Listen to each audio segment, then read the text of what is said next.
Assalamualaikum, salam keluarga Malaysia. Berita wilayah edisi Khamis 17 November 2022 membawakan laporan terkini seluruh negara. Saya Atika Naim, berikut paparan utama petang ini. 4 iltizam Perdana Menteri untuk Malaysia dapat teruskan pentadbiran.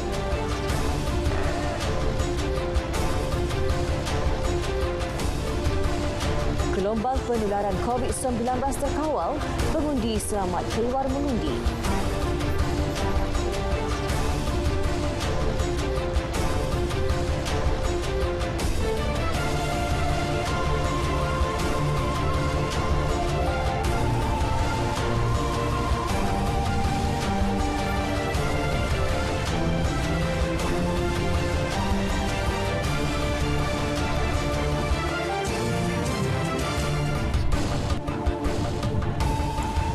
Lintas langsung dari Sabah, Sarawak dan Perlis mengisi paparan petang ini. Terus setia sejam bersama berita wilayah.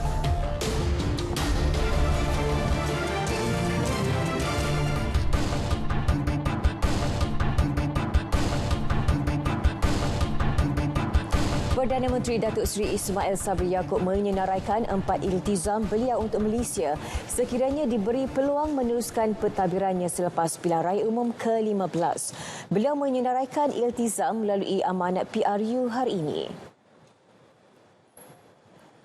Datuk Seri Ismail Sabri memaklumkan iltizam pertama menyatupadukan rakyat demi kesejahteraan dan kebajikan keluarga Malaysia. Kedua, menyuburkan kemakmuran ekonomi serta pembangunan negara. Seterusnya, memelihara kesucian agama Islam tanpa meminggirkan agama lain selaras Perlembagaan Persekutuan serta keempat, memperkasa integriti tadbir urus negara. Perdana Menteri berharap seluruh iltizam dapat dilaksanakan sekiranya semua pengundi memberi kepercayaan untuk beliau dan Barisan Nasional menerajui negara.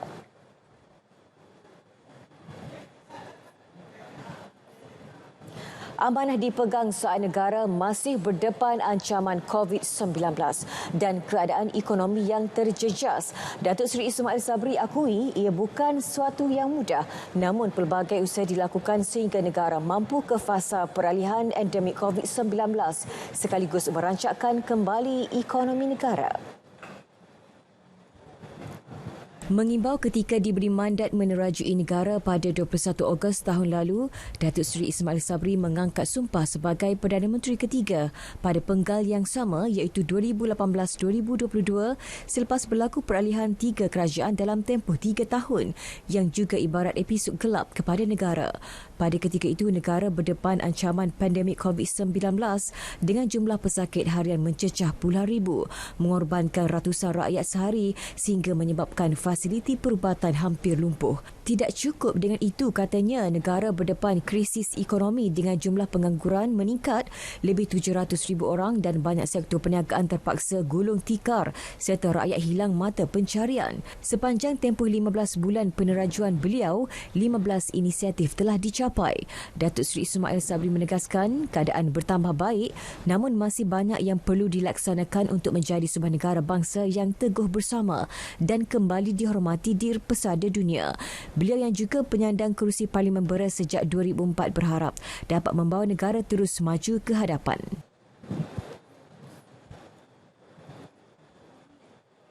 Rakyat diminta tidak terkeliru dengan kabinet bayangan yang dikeluarkan pihak tertentu seperti yang tular di media sosial. Tegas Perdana Menteri, BN tidak pernah mengeluarkan kabinet bayangan kerana tumpuan ketika ini adalah untuk memenangi pilihan raya. Jadi perang psikologi je lah. Mereka dah mempunyai numbers yang mencukupi kononnya. Dari segi survey mereka buat dan semalam dinafikan oleh salah satu syarikat survey itu, ya, tak silap saya Ilham Center. Ilham Center menafikan bahawa itu bukan dapatan daripada survey mereka. Jadi saya dah katakan semalam bahawa survei yang dibuat ni adalah hanya perang psikologi, bukan berdasarkan fakta yang sebenar. Jadi hari ini nak menunjukkan seolah-olah mereka yakin boleh menang, ada kabinet bayangan. I think itu perkara biasa yang ada pada pembangkang. Bezanya kita memberikan penjelasan kepada rakyat apa yang kita akan lakukan apabila kita menang. Perdana Menteri menyatakannya selepas program Semarak Unity Keluarga Malaysia peringkat kebangsaan di dataran Kerayung Bera. Pengundi tidak perlu bimbang untuk keluar mengundi berikutan penularan wabak COVID-19 masih lagi terkawal. Jelas Menteri Kesihatan Khairi Jamaluddin, statistik minggu lalu menunjukkan bilangan kes baru turun 13.4% iaitu daripada 26,616 kes pada minggu sebelumnya kepada 23,045 kes. Dengan itu, saya yakin bahawa situasi COVID dan gelombang kecil ini sama ada sudah peak ataupun berada dalam keadaan yang terkawal. Cuma nasihat daripada KKM adalah untuk kita terus berwaspada dan berhati-hati, lebih-lebih lagi pada hujung minggu ini. Beberapa hari yang ada, hari Khamis, Jumaat dan juga Sabtu pada hari pengundian, sebab ini akan menyebabkan kesesakan di tempat-tempat ceramah, las ceramah dan juga di tempat pusat-pusat pengundian. So please be vigilant, please be careful. It is safe for you to go and cast your votes. Selamat untuk anda keluar mengundi. Dan saya telah minta pandangan daripada semua pakar dan mereka kata the latest wave is under control.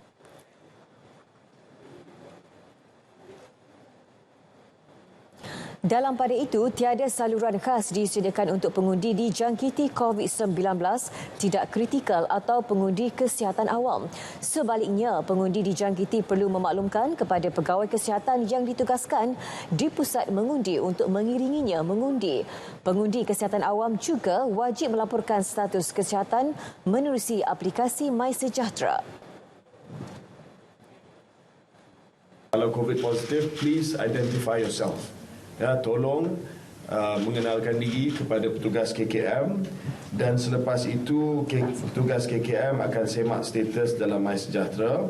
Dan semalam saya sebut tak ada saluran khas untuk mengundi positif COVID. Maknanya dia pergi saluran biasa. Tetapi pesakit COVID-19 ataupun yang positif COVID-19 akan diiringi oleh petugas KKM sehingga pintu masuk bilik mengundi. Maksudnya mereka tidak akan beratur. They will not queue with the other voters. Waspada dengan maklumat yang disebarkan menerusi media sosial pada fasa akhir kempen PRU15. Peringatan ini dikeluarkan Menteri Komunikasi dan Multimedia Tan Sri Anwar Musa memandangkan terdapat berita palsu yang sengaja direka pelbagai pihak demi menarik perhatian pengundi. Jadi cabaran kepada orang ramai ialah untuk menapis berita-berita yang sedemikian supaya tidak mudah terpengaruh dengan apa saja yang kita lihat di hadapan. Kita ada agensi-agensi rasmi seperti bernama RTM yang hanya melaporkan berita-berita yang tepat dan benar serta cepat. Saya harap itu dapat membantu rakyat untuk mendapatkan pemberitaan yang sahih. Namun begitu kita tak boleh menyekat sosial media misalnya, tapi perlulah ada tapisan-tapisan. Tan Sri Anwar mengulas mengenai berita tular di media sosial berkaitan ramalan dan dapatan kajian Badan Bebas Berhubung sentimen penerimaan pengundi terhadap Barisan Nasional. Beliau berkata demikian kepada media selepas menghadiri Majlis Sekalum Budi Menkom di Putrajaya.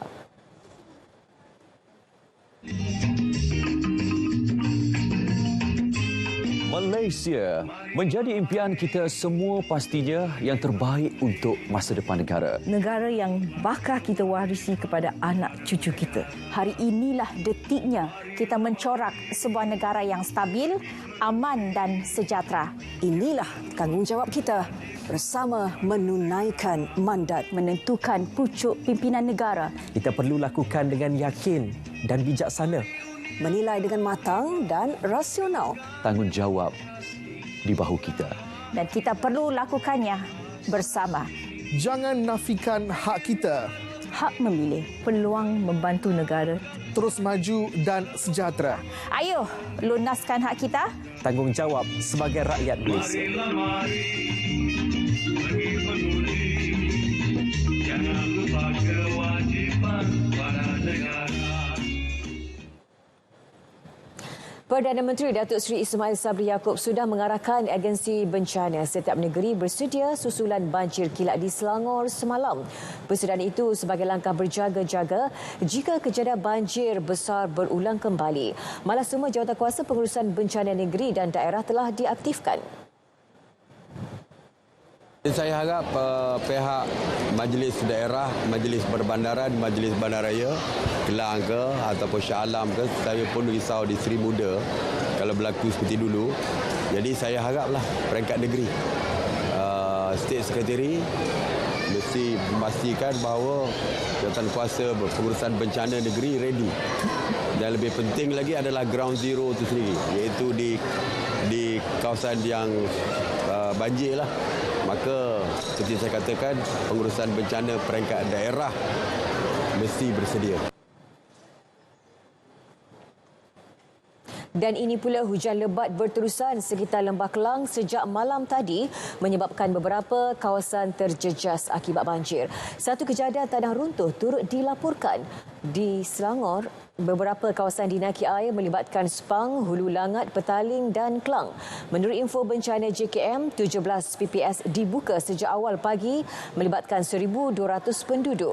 Pengarah Bomba Selangor Nur Azam Khamis berkata, satu kejadian tanah runtuh berlaku awal pagi tadi di Taman Sri Jeluk Kajang melibatkan sebuah rumah teres 2 tingkat. 4 mangsa berusia 19 hingga 26 tahun berjaya diselamatkan. Sementara itu, situasi sekitar ibu negara masih dalam keadaan terkawal meskipun hujan lebat pada awal pagi tadi. Namun pemantauan anggota diteruskan terutamanya di kawasan hotspot.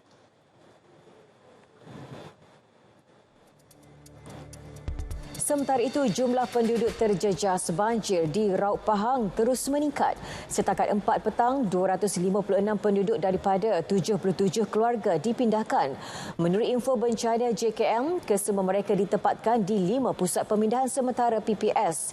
Jumlah tertinggi di PPS Pusat Kegiatan Kemas Gali menempatkan 143 orang, diikuti PPS Dewan Serbaguna Kampung Pia 39 orang, manakala PPS Sekolah Kebangsaan Tersang 28 orang. Di Sarawak, jumlah penduduk terjejas banjir di PPS Dewan Masyarakat Medamit menunjukkan peningkatan. Menurut laporan Angkatan Pertahanan Awam APM Daerah Limbang, setakat 2 petang, 133 penduduk daripada 42 keluarga dipindahkan ke PPS berkenaan. Antara agensi yang terlibat, Jabatan Kebajikan Masyarakat, Anggota Klinik Kesihatan Medamit dan Bomba Limbang.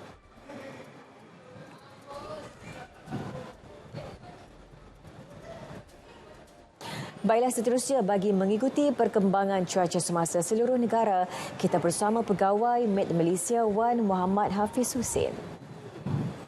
Teruskan, Wan. Ya, Assalamualaikum dan salam sejahtera. Laporan cuaca pada petang ini kita lihat terlebih dahulu paparan carta angin.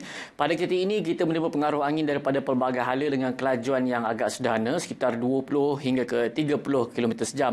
Baik, berdasarkan paparan carta angin ini terdapat kawasan penempuan angin yang melibatkan kawasan pantai timur dan juga di negeri Sarawak yang mana ianya boleh menyebabkan peningkatan kelembapan di kawasan terbabit. Namun yang memberi kesan adalah bagi di negeri Sarawak. Buat masa kini, Map Malaysia telah pun mengeluarkan amaran hujan berterusan melibatkan di utara di negeri Sarawak yang melibatkan daerah Belaga, Beluru, Telang Usan, Miri, Marudi dan juga di keseluruhan bahagian Limbang di negeri Sarawak. Dan dalam tempoh ini, hujan lebat boleh berlaku dan harus diingatkan hujan lebat yang berlaku secara berterusan boleh menyebabkan banjir di kawasan berkedudukan rendah.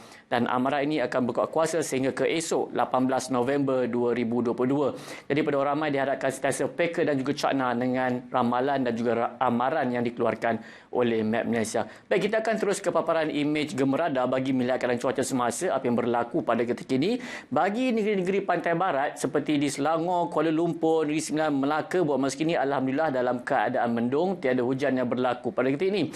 Dan seperti diramalkan, hujan berseterbuk petir di 1-2 tempat kini sedang berlaku dan ianya lebih tertumpu di bahagian utara dan juga pantai timur semenanjung Malaysia yang melibatkan di negeri Perlis, pedalaman Kedah, utara di negeri Perak, Kelantan, Terengganu dan juga di negeri Pahang, yang mana hujan ini kita jangkakan akan berlanjutan sehingga ke awal malam nanti. Bagi negeri Sabah dan Sarawak pula, di negeri Sabah pada ketika ini alhamdulillah dalam keadaan yang agak mendung dan kita jangkakan keadaan ini akan berterusan sehingga ke malam nanti. Bagi di negeri Sarawak pula, buat masa kini kebanyakan bahagian alhamdulillah dalam keadaan mendung, tiada hujan kecuali di bahagian tengah. Baik, pada ketika ini di bahagian tengah, hujan di 1-2 tempat kini sedang berlaku melibatkan di bahagian Sibu, Sarike, Sri Aman dan juga di bahagian di barat Kapit, yang mana hujan ini akan beransur reda menjelang ke lewat petang nanti. Dan bagi anda untuk mendapatkan informasi yang lebih terkini,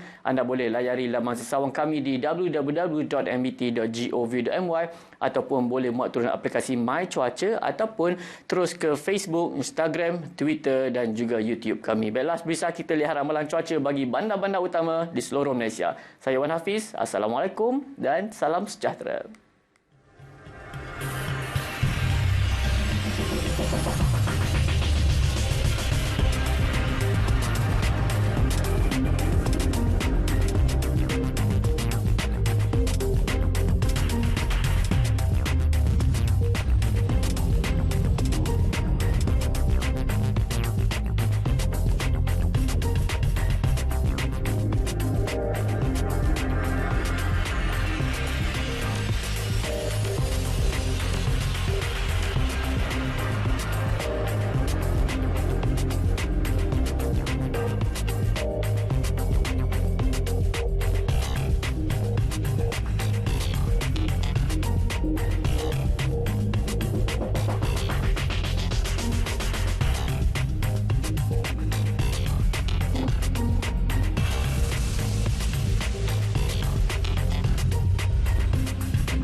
Pilihan Raya Umum ke-15 akan diadakan pada 19 November 2022.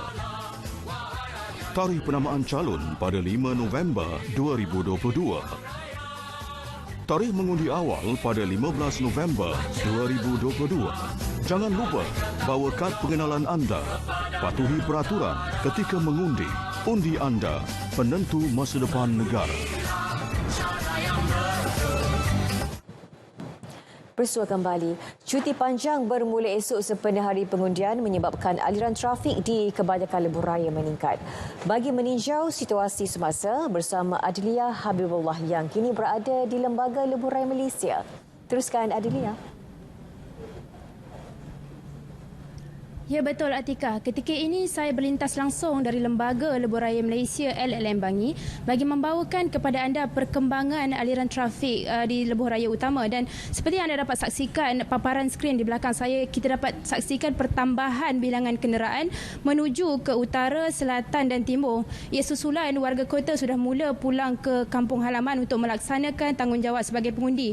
Dan untuk berbicara lebih lanjut mengenainya, ketika ini bersama saya ialah penolong pengarah pemantauan operasi Muhammad Khairim Azim Mat Johari. Apa khabar tuan? Terima kasih Cik Alia. Mungkin tuan boleh kongsikanlah perkembangan aliran trafik di paparan skrin belakang ni. Okey, terima kasih. Okey, saya ingin memaklumkan berkaitan dengan status trafik di Lebuh Raya ketika ini. Untuk makluman, terdapat peningkatan trafik Lebuh Raya Plus dan juga Lebuh Raya KL Karak.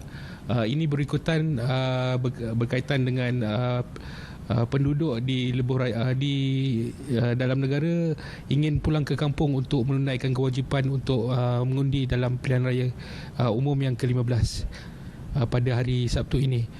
Sebagai contoh, kalau kita lihat untuk paparan CCTV di Seremban, iaitu di kilometer 278.3 arah selatan, berlaku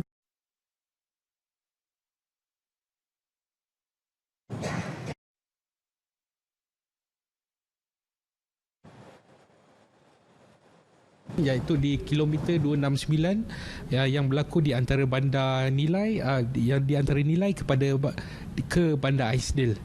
Seterusnya kita pergi ke Tanjung Malim. Dapat dilihat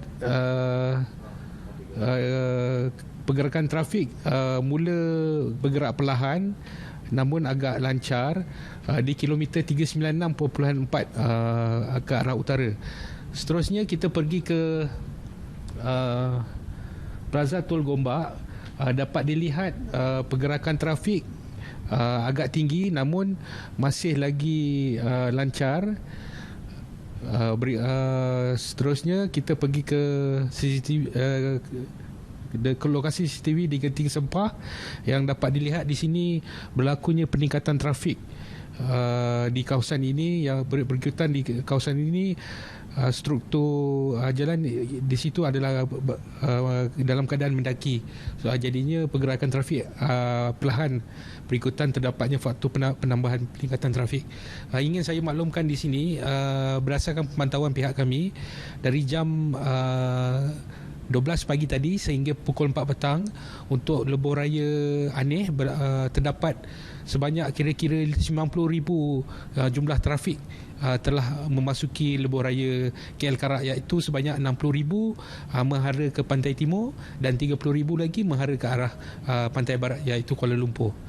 Dan pihak PLAS juga menjangkakan kira-kira 1.8 sehingga 1.9 juta bilangan kenderaan akan menggunakan Lebuh Raya PLAS untuk pilihan raya umum kali ini. Jadi mungkin sekiranya ada orang yang ingin memulakan perjalanan, mungkin ada nasihat sikitlah untuk pengguna Lebuh Raya.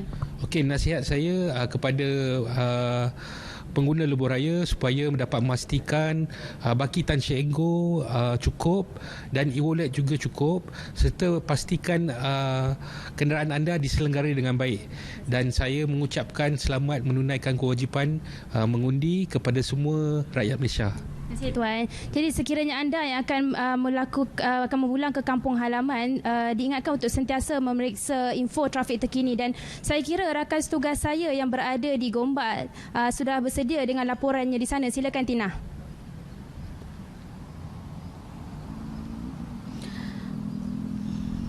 Terima kasih Aliyah. Di LLM Bangi, saudara, saya berada di sini sejak 3 petang tadi. Cuaca berubah-ubah, sekejap panas, sekejap mendung, dan difahamkan aliran trafik di Plaza Tol Gombak ini pada tengah hari tadi lancar kedua-dua laluan tanpa sebarang kesesakan. Namun untuk 1 jam terakhir, kira-kira iaitu jam 4 petang sehingga 5 petang tadi, jumlah kenderaan bertambah dan juga sedikit kesesakan, kira-kira 100 meter hingga 200 meter menuju ke kaunter pembayaran tol. Namun sebaik sahaja melepasi tol, aliran trafik kembali lancar.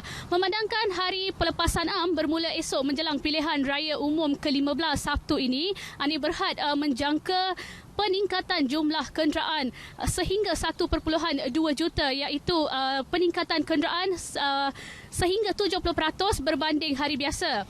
Dijangkakan sebanyak 680,000 buah kenderaan bagi Lebuh Raya KLK, manakala bagi Lebuh Raya Pantai Timur adalah sebanyak 294,000 buah kenderaan. Ani Berhad juga memaklumkan pihaknya menambahkan bilangan jurutol sebanyak 3% yang menjadikan jumlah keseluruhannya kepada 239 orang. Saya juga ingin membawakan sedikit info trafik setakat jam 4 petang di Lebuh Lebuhraya KLK, trafik perlahan ke arah timur, iaitu dari Gombak perlahan 3.2 km dari kilometer 23 sehingga kilometer 26.2.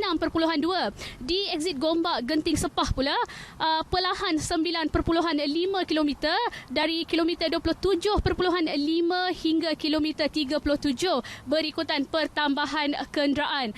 Sementara di LPT1 trafik lancah di sepanjang Lebuhraya di kedua-dua hala. Jadi orang ramai juga digalakkan untuk merujuk jadual cadangan waktu perjalanan yang disediakan untuk mengelakkan kesesakan. Dan kepada yang merancang perjalanan pulang ke destinasi masing-masing sebelum jam 11.59 malam ini, pastikan kad Tachengo anda mempunyai baki secukupnya kerana pembayaran tol hanya percuma selepas 12 saat lewat malam ini. Walaupun mulai esok pembayaran tol percuma, anda masih perlu menyentuh kad Tachengo ketika masuk dan keluar kaunter pembayaran tol. Saya akan berada di sini sehingga pukul 8 malam nanti untuk membawakan perkembangan terkini aliran trafik Plaza Tol Gombak menuju ke negeri-negeri di Pantai Timur. Dan anda juga boleh mengikuti info trafik terkini di Facebook Lebuhraya Pantai Timur dan di Twitter LPT Trafik untuk mendapatkan perkembangan aliran trafik semasa ke semasa di Plaza Tol Gombak dan juga sepanjang Lebuhraya KLK LPT1. Atikah, setakat ini itu sahaja apa yang saya boleh kongsikan dari sini. Kembali ke studio. Baik, terima kasih Tina untuk perkembangan dari Tol Gombak. Seterusnya di Johor, bagi mengawal kelancaran aliran trafik keluar masuk pintu sempadan Malaysia Singapura di bangunan Sultan Iskandar BSI sempena PRU15, 28 kaunter di zon A, B dan C akan beroperasi sepenuhnya bermula 5 petang esok hingga 12 tengah hari Sabtu. Esko Kerja Raya, Pengangkutan dan Infrastruktur Muhammad Fazli Muhammad Saleh berkata 4 kaunter manual sebelum ini ditambah menjadi 10 kaunter yang beroperasi untuk warga negara Malaysia. Manakala pergerakan bas dan penumpang merentas sempadan Singapura ke Johor hanya diturunkan di kawasan ketibaan ditetapkan. Pengundi yang pulang ke tanah air juga dinasihat mengikut jadual perjalanan disediakan bagi mengelak kesesakan di BSI. Menjelang hari pengundian, para pengundi mulai membuat semakan tempat pengundian masing-masing menerusi kaedah portal SPR. Bagi pengundi pertama kali, semakan berkenaan penting untuk mengetahui maklumat pengundian sekaligus mengelakkan kesesakan pada saat akhir. Kita nak cepat-cepat keluar mengundi sebab kita cepat-cepat nak pilih satu pembentukan kerajaan yang baru yang lebih stabil dari segi kepimpinan dia semualah. Jadi sekarang ni pun saya makkan pengundi itu kita boleh buat dengan orang kata cepat di hujung jari, hanya masuk IC saja melalui laman web SPR lah. Kita kena buat semakan pengundi ni pasal kita pun nak sabarlah kita nak pilih kerajaan baru untuk pentadbir negara kita ni. So pentinglah untuk kita pilih, kita cepat-cepat buat semakan mengundi dan tunggu waktu pilihan raya nanti untuk kita undi siapa yang pemimpin yang kita nak. Sebagai pemuda yang kami first time nak undi kan, so kalau semakan pengundi ini berlaku cepat, kita excited untuk tengok siapa akan membentuk kerajaan yang baru, yang stabil, so boleh mencapai matlamat negara.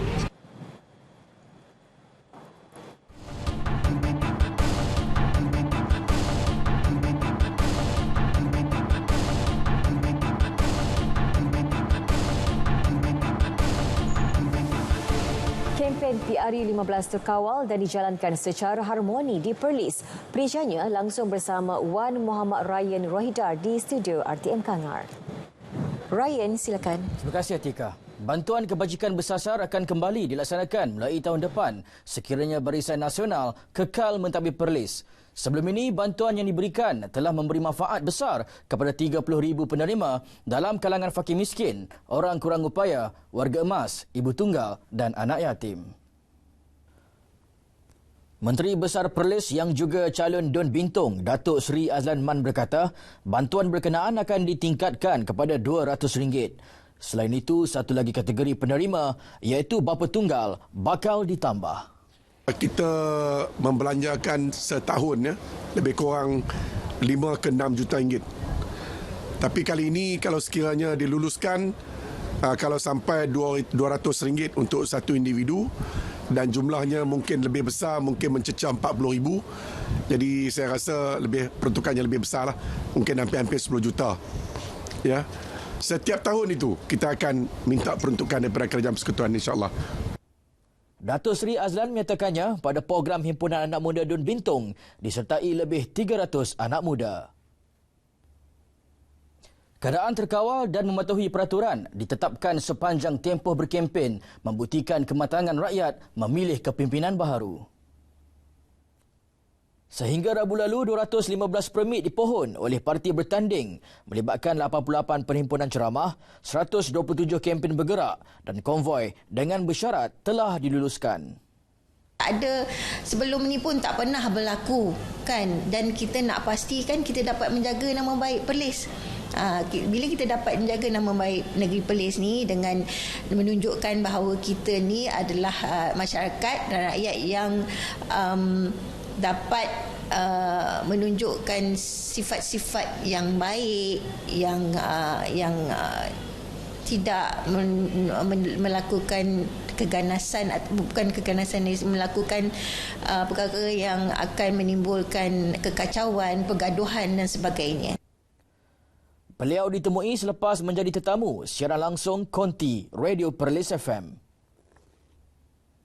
Parti politik di Perlis secara keseluruhannya menumpukan aktiviti berkempen pada sebelah malam dalam usaha melipat gandakan penyampaian kepada rakyat. Kami daripada Barisan Nasional siang malam lah kita bergerak, dan yang ramai berhimpun ialah sebelah malam sebab siang hari pakai bekerja. Cuma siang hari kita cari melawat ke rumah orang tua-tua yang uzur. Malam sesuai sebab banyak di antara penghuni-penghuni sini dia kerja ladang, kebun dan sebagainya. Jadi sesuai waktu malam daripada rumah. Kalau solat pagi boleh juga, tapi tak ada sambutan, kurang sambutan. Sambutan memberangsangkan turut diberikan golongan muda di sekitar Perlis kepada parti politik yang dipilih. Sekian berita dari Perlis hari ini. Kembali ke Angkasa Puri. Baik, terima kasih Ryan untuk perkembangan dari Perlis. Kedai Dobi antara yang menjadi tumpuan pada musim pilihan raya. Di Seberang Jaya, Perkhidmatan PAU, seorang pengusaha Dobi tidak menang tangan apabila menerima sambutan luar biasa sejak hari pertama berkempen. Jika sebelum ini, pengusaha Dobi Cik Syafawati Cik Razi menerima kira-kira 150 kg pakaian setiap hari, berbeza kali ini. Dibantu 4 pekerja, kadang-kala mereka mencuci pakaian hingga 250 kg sehari. Bagi pucuk dicita ulang mendatang, sambutan menggalakkan itu dianggap sebagai kejutan rezeki. Pendapatan harian yang diterima meningkat sehingga 60%. Masa PRU ni alhamdulillah lah kami terima banyak yang hantar baju, lain daripada hari-hari biasa lah. Selalunya memang banyak, tapi yang masa PRU ni lagi banyak sebab dia orang datang daripada luar. Baju-baju yang hantar kat kedai kami dengan macam-macam parti lah yang datang daripada luar, yang datang untuk berkempen. Ada yang hantar t-shirt, baju-baju korporat dan parti-parti yang berbeza lah. Menggunakan 5 buah mesin basuh dan pengering, Dobi berkenaan turut menerima cucian untuk cadar, tilam dan kapet.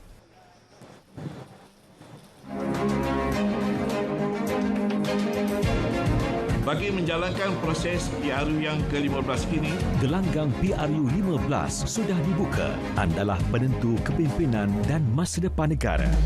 Ikuti liputan komprehensif PRU 15 dari seluruh negara, mulai berita pagi hingga berita tengah malam. Laporan langsung dari ratusan lokasi sepanjang tempoh berkempen hingga ke detik keputusan rasmi. #MyPRU15 yang sahih DRTM.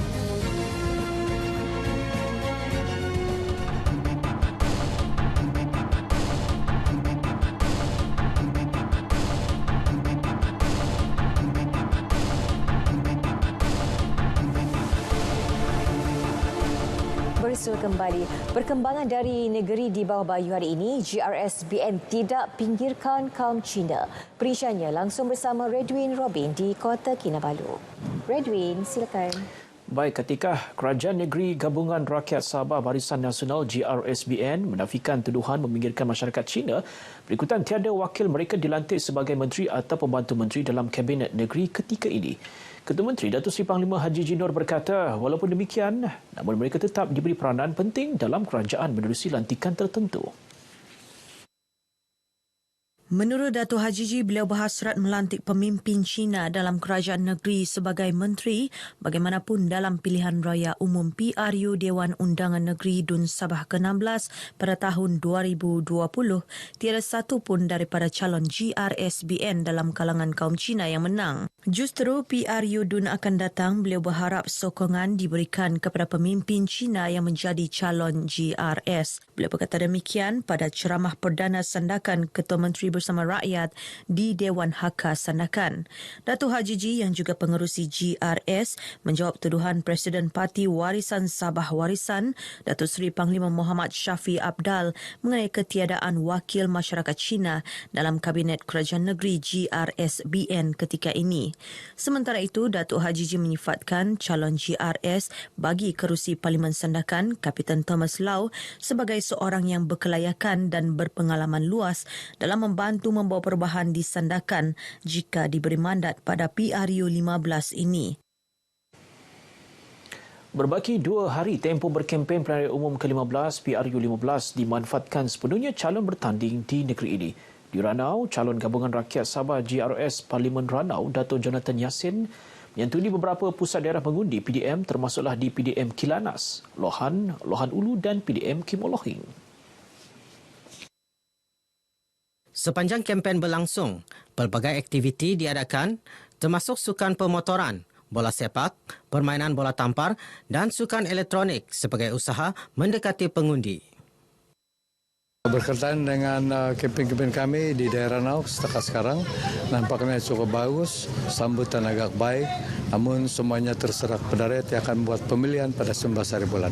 Silalah tunaikan hak demokrasi itu, supaya kita melalui undi yang dibuat itu, maka kerajaan terbentuk dari pimpinan yang benar-benar sesuai dan layak untuk memerintah negara kita. Beliau ditemui RTM di PDM Lohan Ranau. Sementara itu, calon warisan Parlimen Penampang, Daryl Leking, mengambil peluang bertemu masyarakat sekitar Kepayan, sekaligus menyeru pengundi keluar mengundi awal pada Sabtu ini memandangkan cuaca tidak menentu ketika ini. Turut menyuarakan harapan sama, calon Pakatan Harapan Parlimen Sepanggar, Mustafa Sakmut, menyarankan para pengundi menunaikan tanggungjawab masing-masing pada 19 November ini. Beliau bercakap dalam sidang media di Pejabat Cabang PKR Inanam. Pemimpin berjiwa rakyat dan membela nasib penduduk itu antara harapan warga Parlimen Ranau untuk pemimpin yang bakal dipilih pada pilihan raya umum ke-15 PRU 15 ini. Pengundi-pengundi, saya mohon bijaklah memilih, jangan kita tersalah pilih dan pilihlah betul-betul yang boleh membawa kebaikan dan membawa pembangunan dan seterusnya membawa kemajuan di tempat ini. Kami sangat-sangat mengharapkan seorang pemimpin yang berjiwa rakyat, mesra rakyat dan membantu kepada rakyat di sini di Kampung Lohan 1 Ranau untuk membantu pulang-pulang pekerjaan. Mengharapkan seorang pemimpin yang berjiwa rakyat, jujur, amanah dalam menjalankan tugas beliau dan sekurang-kurangnya dapat membela nasib rakyat untuk memajukan sosial ekonomi setempat. Parlimen Ranau menyaksikan saingan 5 penjuru melibatkan penyandangnya calon GRS, Dato' Jonathan Yassin, calon pejuang, PBRS, PH dan calon warisan. Kempen pilihan raya umum ke-15 PRU 15 yang berbaki hanya 2 hari bagi Parlimen P169 Kota Belud berjalan lancar. Untuk mengetahui lebih lanjut, kita langsung bersama dengan Jenora Mahin langsung dari Pekan Kota Belud. Jen.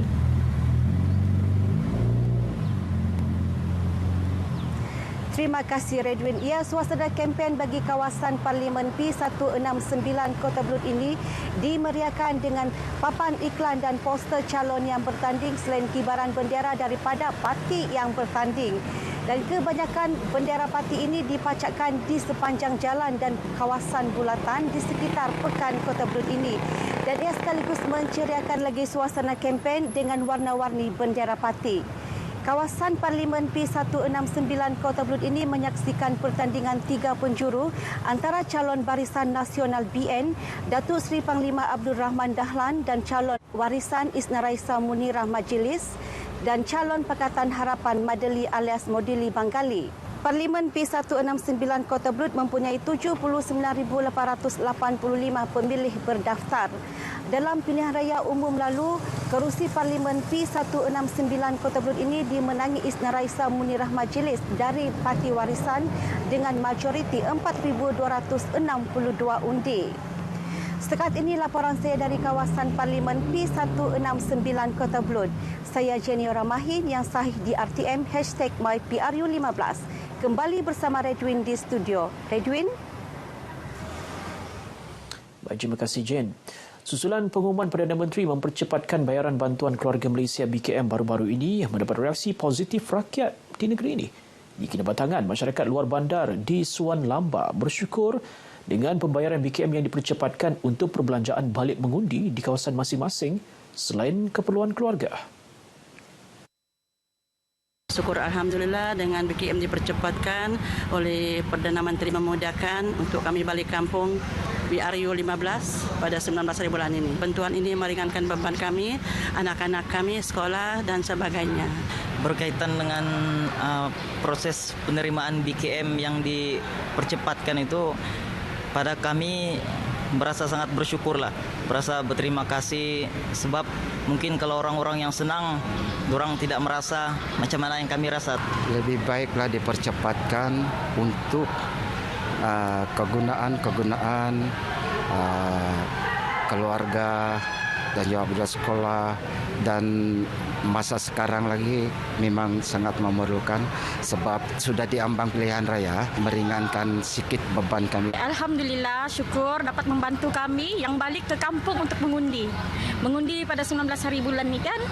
Syukurlah dapat banyak membantulah, terutamanya kepada penduduk kampung, dapat memberi manfaat kepada kami semua di sini. Pembayaran BKM dipercepatkan bermula Selasa lepas bagi persediaan rakyat menghadapi monsun Timur Laut melibatkan peruntukan 2.1 bilion ringgit memberi manfaat kepada 5.2 juta penerima di seluruh negara. Sekian berita dari negeri di bawah bayu untuk petang ini. Seterusnya kita kembali ke Angkasa Puri bersama dengan Atika untuk laporan dalam berita wilayah seterusnya. Teruskan Atika. Baik, terima kasih Redwin untuk perkembangan dari Sabah.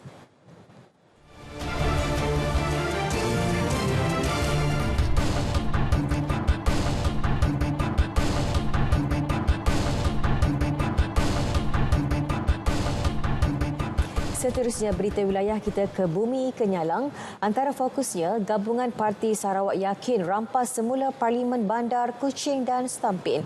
Silakan Buma.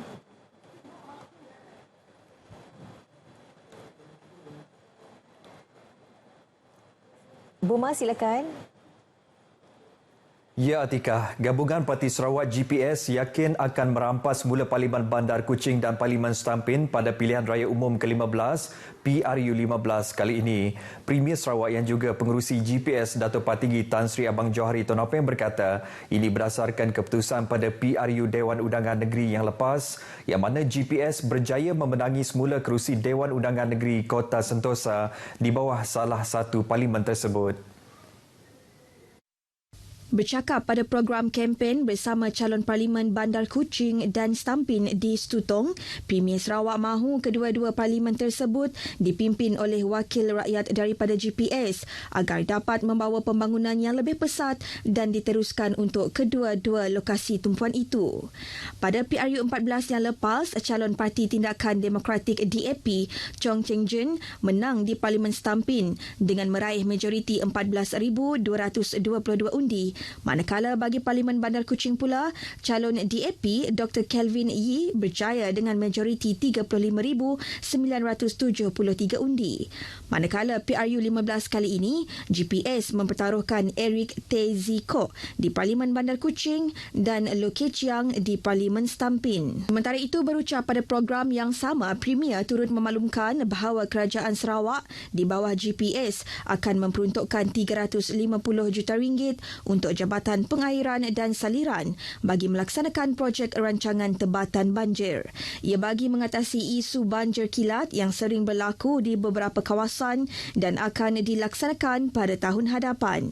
Premier turut menyampaikan cek sumbangan unit hal ehwal agama-agama lain kepada 3 rumah ibadat iaitu Gereja Saint Faith Kuching, Persatuan Penganut Buddha Kuil 6 Fah Tian Kuching dan Lo San Miao Kuching.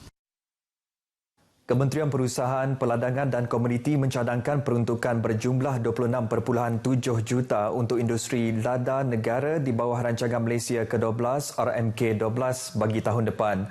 Menurut Timbalan Menteri Kementerian berkenaan, Dato' Willy Mongin, pelbagai jenis inisiatif dan bantuan sokongan telah dan akan disalurkan oleh kerajaan dan Lembaga Lada Malaysia MPB kepada 38,000 orang pekebun lada dengan sebahagian besarnya dari Sarawak. Mengikut rekod katanya, seramai 1,181 pekebun lada di Parlimen Puncak Borneo berdaftar dengan MPB, keluasan tanaman lada lebih 197.2 hektar. Secara keseluruhannya, kawasan Parlimen Puncak Borneo telah diluluskan bantuan berjumlah RM514,000 bagi skim tanaman lada baru STLB dan skim tanaman lada matan STLM dalam tempoh 2021 hingga 2022 dengan kos keluasan tanaman yang dibantu seluas 29.4 hektar melibatkan seramai 134 pekebun. Beliau berkata demikian pada program pemerkasaan penggiat industri lada di Kampung Tringgus, Matan Nguan di Bau. Terdahulu, Dato' Willy turut merasmikan salah satu daripada 3 projek jalan ladang yang telah dibina pada tahun 2021 sehingga 2022 dengan jumlah kos RM1.27 juta di bawah RMK-12. Pembinaan projek tersebut telah dimulakan pada Jun tahun ini dan siap pada bulan September lepas dengan panjang jalan 0.4 km yang menelan kos perbelanjaan sebanyak RM394,000 berdekatan dengan jambatan Sungai Nguan. Turut berlangsung penyerahan tapak projek Jalan Ladang Pekebun Kecil, penyampaian skim tanaman lada baru dan matang 2022 dan sijil penyertaan program pemerkasaan penggiat industri lada yang turut disaksikan oleh Ahli Dewan Undangan Negeri Serumbu, Miro Simoh dan pengerusi MPB, Baharudin Dato' Moksin. Baik, program Skim Pembangunan Kesejahteraan Rakyat SPKR diteruskan sebagai inisiatif kerajaan dalam menjaga kesejahteraan rakyat. Memiliki keluasan dan geografi mencabar justru di bawah teras kedua menerusi Rancangan Malaysia ke-11, daerah Telang Usan tidak terkecuali bagi pelaksanaan program Perumahan Rakyat Termiskin PPRT. Ikuti laporan yang disediakan wartawan Noriza Jau. Memastikan kehidupan berkualiti, objektif utama PPRT adalah memberi kehidupan yang berkualiti kepada kumpulan sasar iaitu miskin tegar dan miskin. Data-data kumpulan sasar ini dikendalikan oleh Pejabat Pembangunan Sarawak. Kita memiliki jumlah yang sangat besar dalam usaha kita untuk membantu mereka.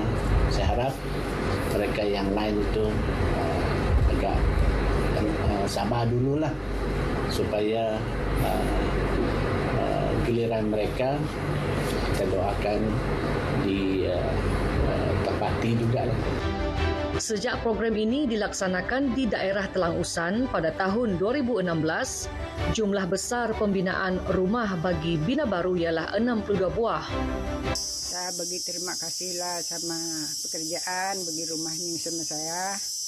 Rumah lama saya sudah buruk betul sudah. Tapi tidak sabarlah saya mau pindah sini. Terima kasih karena terima kasih kepada kerajaan karena sudah membina rumah ini untuk keluarga kami tinggal di sini. Setelah rumah ini dibina ada rasa baguslah. Saya bersyukurlah kepada Tuhan sebab Terima kasih juga sebab seorang sudah menginap di sinilah. Lagipun seorang ada kebakaran itu hari. Ini pun terima kasih kepada Kerajaan Negeri Sarawak juga lah. Sebab baginya rumah untuk seorang.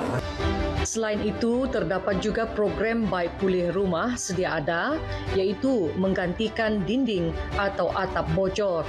Sebanyak 312 buah rumah telah dibaik pulih sejak program ini dilaksanakan. Inisiatif kerajaan menerusi projek PPRT memberi peluang kepada golongan berpendapatan rendah memiliki rumah pertama mereka. Ini juga adalah selaras dengan objektif program untuk meningkatkan kualiti hidup keluarga miskin tegar dan miskin dengan membina ataupun membaik pulih rumah bagi menyediakan tempat kediaman lebih selamat dan selesa sebagai asas pertumbuhan sesebuah keluarga. Nuriza Jau, RTM. Saudara, Radio Televisyen Malaysia RTM Sarawak mendekati pendengar dan peminat setia RTM di 11 lokasi terpilih untuk showcase kembara 76 RTM yang mendapat kerjasama Kerajaan Negeri Sarawak. Untuk mengetahui perkembangan showcase kembara 76 RTM at Stampin yang merupakan lokasi terakhir bagi showcase kembara ini, kita bersama rakan pelapor Debbie Amada Padan. Debbie, silakan.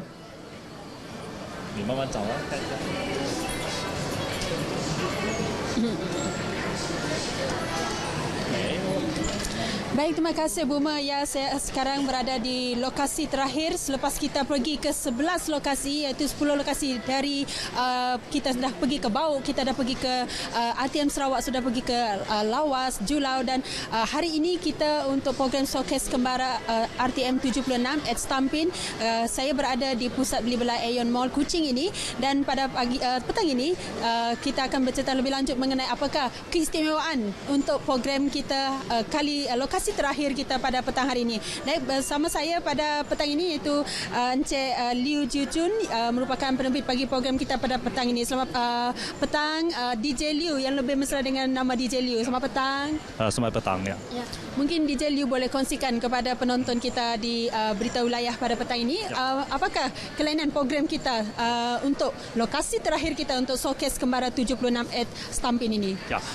Yang program showcase kembara 76 ini saya rasa tujuannya adalah untuk mengeratkan hubungan di antara RTM dan juga dengan pendengar. Jadi dalam showcase ini saya rasa dia merupakan showcase pertama untuk Red FM pada tahun ini ataupun kita boleh katakan yang showcase ini adalah lebih kurang 3 tahun disebabkan oleh COVID-19. Jadi kita tidak dapat mengadakan apa-apa showcase. Jadi ini merupakan showcase yang pertama Red FM untuk kali ini. Jadi dalam malam ini kita ada program yang special. Contohnya kita akan memberikan sumbangan kepada golongan OKU. Lepas itu kita ada tarian, ada penyanyi dari lokal, dari tempatan dan juga yang kali ini kami akan menjemput seorang penyanyi di Kuala Lumpur yang sangat terkenal, Encik Lim Si Ken, dan mereka akan membuat persembahan yang menarik untuk malam ini. Ya. Itu saja DJ Liu untuk perkongsian sebentar tadi. Baik, untuk keluarga Malaysia yang berada di sekitar Bandaraya Kuching ini boleh datang ke sini untuk bersama-sama memeriahkan lagi program showcase kita, program showcase untuk lokasi terakhir kita untuk kembara 76 RTM at Stampin ini. Itu saja, kembali bersama Buma untuk perkembangan berita yang seterusnya. Silakan Buma. Baik, terima kasih Debbie atas laporan anda. Sekian berita dari Sarawak. Kita kembali bersama Atikah di Angkasa Puri. Atikah, silakan. Baik, terima kasih Buma untuk perkembangan dari Sarawak. Seterusnya, Pilihan Raya ibarat pesta keramaian. Sana sini sibuk berkempen dan pelbagai cara dilakukan bagi sama-sama meraihkan kerancakan musim pilihan raya. Yasin Kasim meninjau suasana di Tampin Negeri Sembilan. Bahang suasana pilihan raya umum ke-15 semakin terasa. Begitu juga tidak kurang hebatnya di Felda Bukit Jalur dalam Dun Gemenceh di P133 Tampin ini. Sebentar lagi, kami akan kongsikan kepada anda suasana sambutan dan kemeriahan memasak dodol ataupun lebih dikenali sebagai penganan oleh masyarakat setempat di Negeri Sembilan. Ibarat suasana sambutan lebaran, begitulah yang dapat digambarkan di Felda Gugusan Bukit Jalur, Gemencih, Tampin, Negeri Sembilan ini. Masyarakat setempat berganding bahu bergotong royong menyediakan juadah popular semasa perayaan Aidilfitri iaitu dodol atau lebih sinonim dengan panggilan penganan oleh masyarakat Negeri Sembilan. Lebih unik apabila juadah ini disediakan dalam suasana kerancakan musim berkempen Pilihan Raya Umum ke-15 yang akan diadakan pada 19 November ini. Lebih 100 orang penduduk setempat dari pelbagai peringkat umur bergotong royong seawal pagi untuk menyediakan juadah istimewa ini. Okey, makluman inilah yang boleh dibanggakanlah kalau dalam Felda Bukit Jalur ni dari segi masyarakat. Hari ini kalau biasa kita buat penganan ni mungkin di musim perayaan, tapi di dalam masyarakat kampung saya ni setiap bulan kita akan adakan satu-satu program. Macam ni pun kita tak ada perancangan yang lama. Kita bincang semalam dan hari ini terlaksana. Sementara itu, Timbalan Pengerusi Kami Anak Felda, KAF, Felda Gugusan Bukit Jalur, Faridah Abdul Rahman pula menyatakan gembira program seperti ini dapat memupuk semangat keluarga Malaysia apabila penduduk setempat bersatu hati menyumbang pelbagai barangan mentah untuk penghasilan penganan cair yang lazat ini. Inilah program kami untuk petang ni santai-santai bersama bersama penduduk Felda Bukit Jalur di PDM kami. Mana pelibatan wanita, kami sama-sama bergotong royong memasak dengan persiapan dan juga dengan bahan-bahan. Kami sama-sama bak kata orang tu sikit sama sikit, banyak sama banyak. Beginilah suasana kemeriahan yang dapat kita rasakan dalam suasana bahang PRU di Felda Bukit Jalur dalam Dun Gemencih untuk P133 Tampin ini. Laporan Yasin Kasim yang sahih hanya di RTM #MyPRU15. Sedikit perkembangan sukan, Ketua Jurulatih Selangor FC Tan Cheng Ho mengakui belum pernah melihat pasukan di bawah bimbingannya memenangi perlawanan dengan kesemua gol dicipta menerusi situasi bola mati.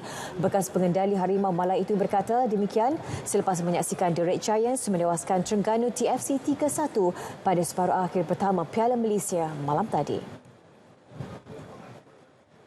Pada aksi di Stadium MBPJ itu, ketiga-tiga gol Selangor dicipta daripada set piece sepakan penjuru yang diambil pemain perancang Muhammad Mukhairi Ajmal Mahadi. Bagi Cheng Ho, ini kali pertama beliau mengalaminya dalam karier kejurulatihan. Namun mengakui adalah antara taktikal yang dilakukan juara 33 kali itu dalam sesi latihan. So far itulah first time saya orang kata merasai suasana 3 corner kita dapat 3 gol. Of course itu bukan datang secara nasib lah. Kita pun ada buat latihan. Saya begitu confident dengan Muhairi Ajmal. Dia punya delivery memang very good delivery. Itu sebablah pertahanan atau striker kita dapat menjaringkan gol. Selepas dikejutkan dengan jaringan Kapten TFC Cece Kipre, Selangor bangkit dengan 3 gol menerusi Rishmon Tete Ankrah, Harrison Kayon dan Syarul Nazim Zulfakar. Keputusan itu menamatkan rekod 9 kemenangan berturut-turut TFC dalam kesemua pertandingan, manakala Selangor pula meneruskan rekod tanpa kalah dalam 9 perlawanan di bawah bimbingan Cheng Ho. As a coach, belum lagi lah. Selagi ada 90 minit, walaupun dengan jaringan 3-1, belum satu jaminan untuk kita layak ke final. Tetapi kita kena pergi atau bertandang di stadium Terengganu nanti dengan satu confident. Kita pun tidak boleh pandang rendah atau pandang mudah perlawanan itu kerana kita tahu bahagian serangan kalau kita lihat Terengganu cukup kental dan cukup serasi. Dari segi combination mereka cukup berbahaya.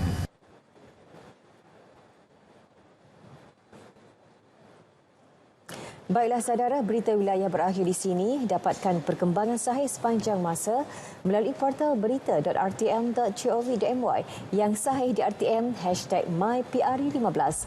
Salam keluarga Malaysia. Saya Atika Naim. Jumpa lagi.